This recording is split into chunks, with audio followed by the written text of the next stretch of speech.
अस्सलामुअलैकुम वरहमतुल्लाहि वबरकातुहू। अज़ीज़ तलबा, मैं मोहम्मद शहज़ाद ख़ान आप तमाम ही का अपने चैनल SK एडुविज़न में खैर मकदम करता हूँ। आप तमाम ही का तहे दिल से इस्तकबाल करता हूँ। उम्मीद करता हूँ आप तमाम ही खैर आफियत से होंगे और खुश व खुर्रम ज़िंदगी गुजार रहे होंगे। प्यारे बच्चों, एग्ज़ाम काफ़ी नज़दीक हैं आपके, इसीलिए आपके लिए एक की जगह दो वीडियो सीरीज़ लगाई जा रही है। रोज़ाना आपको एक की जगह दो वीडियो पहुंचाए जा रहे हैं ताकि आप अपने इम्तिहान की तैयारी जल्द से जल्द कर सकें, अच्छी से अच्छी और बेहतर से बेहतर कर सकें। मैं अपनी तरफ से पूरी कोशिश कर रहा हूं कि आपको अच्छा नहीं बल्कि शानदार कंटेंट आप तक पहुँचाऊँ। ये सबक सारे आपने ऑलरेडी पढ़ रखे हैं, सारे सबक आपने स्कूल में पढ़ रखे होंगे, इंशाल्लाह आपने ख़ुद नहीं पढ़ रखे होंगे।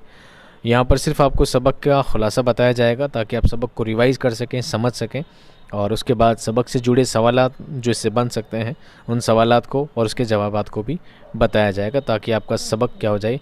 अगर आपने अच्छी तैयारी कर रखी है तो तैयारी और क्या आपकी पक्की हो जाए, बेहतर हो जाए। ठीक है, आज जो आपका सबक हम लेकर आए हैं आपके निसाब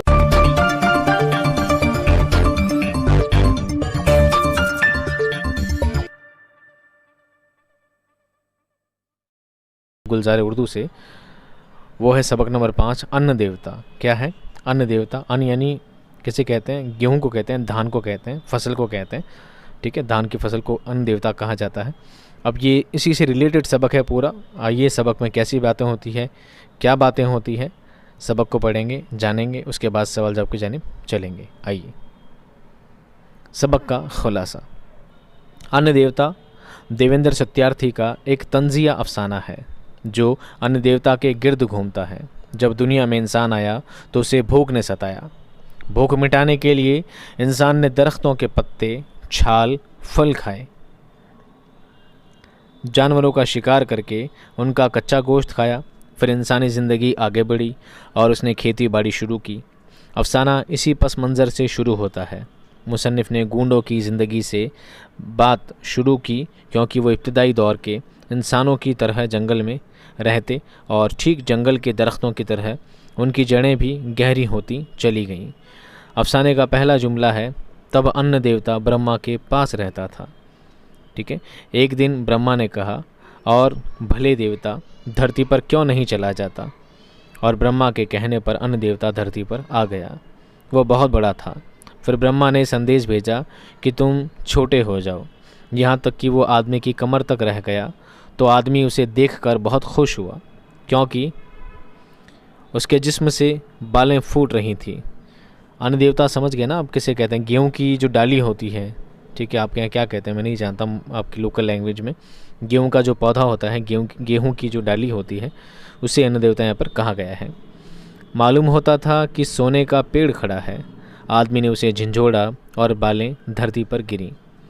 ये मंज़र बताता है कि आदमी ने खेती बाड़ी शुरू की और अनाज की फसल उगने लगी।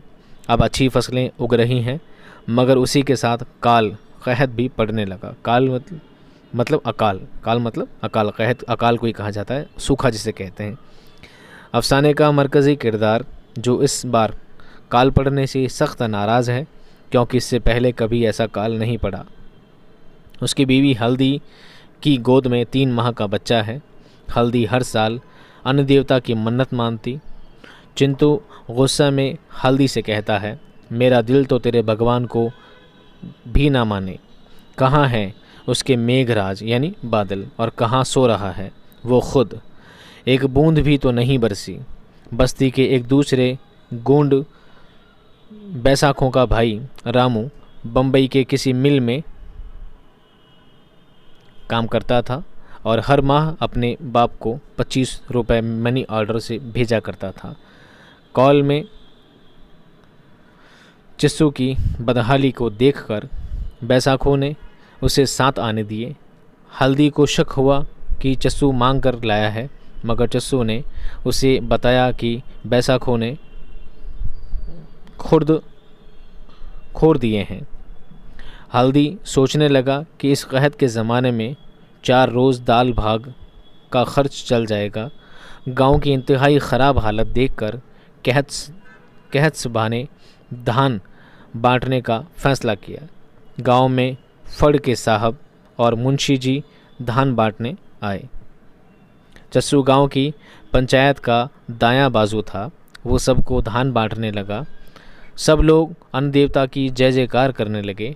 हल्दी ने सोचा कि ये धान शायद अन्न देवता ने भेजा है। उसे दुखियारे गूंडों का ख्याल तो ज़रूर है, मगर जब उसने फड़ के साहब और मुंशी जी को हलवा उड़ाते देखा तो वो किसी गहरी सोच में पड़ गई। चस्सू कह रहा था कि वो अब हमारे खेतों में क्यों आएगा।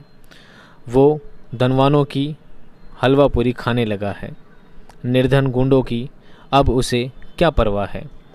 फिर हुआ ये कि रामू बम्बई से लौट आया। हल्दी बोली, रामू भाई, बम्बई में तो देवता को तुमने ज़रूर देखा होगा। रामू खामोश रहा। उसके बाद मुसन्निफ़ का तबसरा है कि रामू ने मुंबई में मज़दूर सभा की तकरीरें सुनी होगी और वो साफ साफ कह देगा कि उन आदमी आप उपचाता है अपने लहू से, अपने पसीने से। अगर आदमी आदमी का लहू चूसना छोड़ दे तो आज ही संसार की काया पलट जाए। काल तो पहले से पड़ते आए हैं, बड़े बड़े भयानक काल, मगर अब सरमाएदार रोज़ किसानों और मज़दूरों का लहू चूसते हैं और गरीबों के लिए अब सदा ही काल पड़ता है। ये एक तंज़ी अफसाना है, ठीक है। ताना दिया गया है अमीरों को, और जो गरीबों पर रहम नहीं करते, दया नहीं करते, और गरीबों की हालत पर क्या किया गया है, तंज़ किया गया है कि गरीबों की हालत बहुत ज़्यादा बुरी है। इस दुनिया का, इस समाज का, इस मुल्क का निज़ाम किसी तरह सही होना चाहिए। ये सब बात इसमें आपको बताई गई है। अगर आपने 12वीं क्लास में, अगर आपको कोई भाई बहन है और आप किसी की किताब अगर ले सकते हैं तो उनकी किताब है गुलिस्तान अदब। उसमें एक सबक है बिजू का। सबक का नाम क्या है? बिजू का। अगर आप वो सबक पढ़ेंगे, वो सबक भी बिल्कुल कुछ कुछ इससे मिलता जुलता ही है। वो सबक भी पढ़ेंगे तो आपको उसकी कहानी भी बहुत अच्छी लगेगी, पसंद आएगी, ठीक है। आइए, वक्त बिल्कुल ना गवाते हैं, आते हैं सीधा सवाल जवाब की जानिब। ये सबक आपने ऑलरेडी पढ़ रखा है, सिर्फ खुलासा आपको बयान करना मेरा मकसद था। सवाल नंबर 1, ब्रह्मा ने अन्न देवता को क्या संदेश भेजा, यानी क्या पैगाम भेजा? जवाब, अन्न देवता जब धरती पर पहुंचा तो उसका कद बहुत ही ऊंचा था। इतना ऊंचा कि जब 12 आदमी एक दूसरे के कंधों पर खड़े होते तब जाकर वो उसके सर को छू सकते थे। यानी वो इतना ऊंचा था कि वो लोगों की पहुंच से दूर था। तब एक दिन ब्रह्मा ने उसे पैगाम भेजा कि ये तो बहुत मुश्किल है, तुम्हें दूसरों के लिए छोटा होना होगा, उनकी मुश्किलें सुननी होंगी और उन्हें हल करना होगा। देवता ने ब्रह्मा की बात सुनी, बात मानी, और अब उसका कद आधा रह गया था। लेकिन ब्रह्मा की तसल्ली न हुई। आदमी की मुश्किल अब भी पूरी तरह हल नहीं हुई थी। उसने फिर संदेश पैगाम भेजा और देवता 1/4 रह गया, यानी 1/4 रह गया। अब सिर्फ 3 आदमी एक दूसरे के कंधों पर खड़े होकर उसके सिर को छू सकते थे। आदमी उससे भी खुश नहीं था। उसने एक बार फिर अन्न देवता को ऊंचे होने की शिकायत की। अन्न देव और भी छोटा हो गया। अब वो आदमी के सीने तक आ गया था। फिर जब वो कमर तक रह गया तो आदमी बहुत खुश हुआ। उसके जिस्म से बालें फूट रही थी। मालूम होता था कि सोने का पेड़ खड़ा है। अब अन्न देवता आदमी की पहुंच में आ चुका था।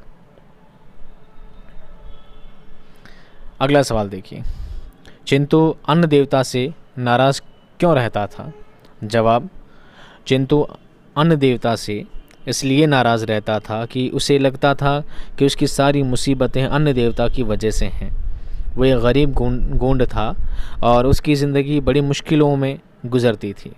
इसी गरीबी के आलम में एक बार कहत पड़ा और उसकी हालत और भी ख़राब हो गई, यहाँ तक कि उसकी भूखे मरने की हालत हो गई। उसके आसपास के लोग कहत से इतना मुतासिर नहीं थे, लेकिन वो एक बदहाल ज़िंदगी जी रहा था। उसी ज़माने में उसकी बीवी को बच्चा पैदा हुआ और उसकी मुश्किलें और भी बढ़ गईं। आसपास खुशहाली थी और उसके घर में फाका कहते हैं भूखमरी को, ठीक है, भूखा रहने को। उसे लगा कि अब उसका देवता सिर्फ अमीरों का हो गया है, उससे सिर्फ उनकी खुशियों का ख्याल है। इस बात की उससे नाराज़गी और भी बढ़ गई और वो गुस्से में देवता को बुरा भला कहने पर उतर आया और अब वो अन्न देवता से हर वक्त नाराज़ रहने लगा था। आखिरी सवाल देखिए आज के सबक का, सवाल नंबर 3। मुसन्निफ़ ने कहानी के आखिर में मुसन्निफ़ ने कहानी के आखिरी हिस्से में काल का ज़िम्मेदार किसे ठहराया और क्यों? जवाब: इस कहानी के मुसन्निफ़ ने कहानी के आखिरी हिस्से में कहत का ज़िम्मेदार आदमी को ठहराया। यहाँ कहत बदहाली और गरीबी की अलामत है। मुसन्निफ़ का मानना है कि इंसान ही इंसान की बदहाली का ज़िम्मेदार है। हर इंसान दूसरे इंसान का खून चूस रहा है। सरमायादारी और चोर बाज़ारी ने आम इंसानों का जीना हराम कर रखा है। आदमी आदमी का लहू चूस रहा है। सरमायादारों ने सारा अनाज अपनी कोठियों में भर रखा है और दूसरी जानिब गरीब आदमी भूख से मर रहा है। अमीर और गरीब की इस तफरीक़ ने लोगों का जीना हराम कर रखा है। चिंतु को लगता है कि उसके लिए अन्नदाता ज़िम्मेदार है, लेकिन मुसन्निफ़ का मानना है कि सारी समाजी नाबराबरी का ज़िम्मेदार इंसान खुद है। अगर वो एक दूसरे का ख्याल रखे तो दुनिया में खुशहाली आ सकती है। इस सबक में मुसन्निफ़ ने एक मैसेज दिया है, एक शिक्षा दी है, एक मॉरलिटी दी है आपके लिए, एक पैगाम आप तक पहुंचाया है कि इंसान ही इंसान का क्या हो सकता है, मददगार हो सकता है। एक इंसान की परेशानियों को हल करने का ज़िम्मा दूसरे इंसान को है, क्योंकि हर हालत में हम एक दूसरे के क्या हैं, भाई हैं। हम तमाम ही आदम अलैहिस्सलाम और माँ हव्वा की औलाद हैं। इस रिश्ते से, इस नाते से हम सब एक दूसरे के भाई हैं और हम सभी की ज़िम्मेदारी है कि हम सभी एक दूसरे की मुसीबतों में, उनकी परेशानियों में काम आएँ। हम ही एक दूसरे की मदद कर सकते हैं। बेशक मदद करने का ज़िम्मा वैसे खुदा का है, लेकिन खुदा ने इंसान को एक ज़रिया बनाया है हर इंसान की मदद के लिए। उम्मीद करता हूँ ये सबक आपको समझ में आया होगा, सवाल जवाब आपके समझ में आए होंगे। अगर वीडियो अच्छा लगा हो तो वीडियो को लाइक कर दें, शेयर कर दें, अपने दोस्तों तक पहुंचा दें ताकि वो भी एग्ज़ाम की अच्छी तैयारी कर सकें अगर आप चाहें तो। और अगर चैनल को अभी तक सब्सक्राइब नहीं किया तो सब्सक्राइब कर दीजिए। मिलता हूँ नेक्स्ट वीडियो में शानदार कंटेंट के साथ, ज़बरदस्त वीडियो के साथ। तब तक खुश रहिए, आबाद रहिए। खुदा हाफिज़।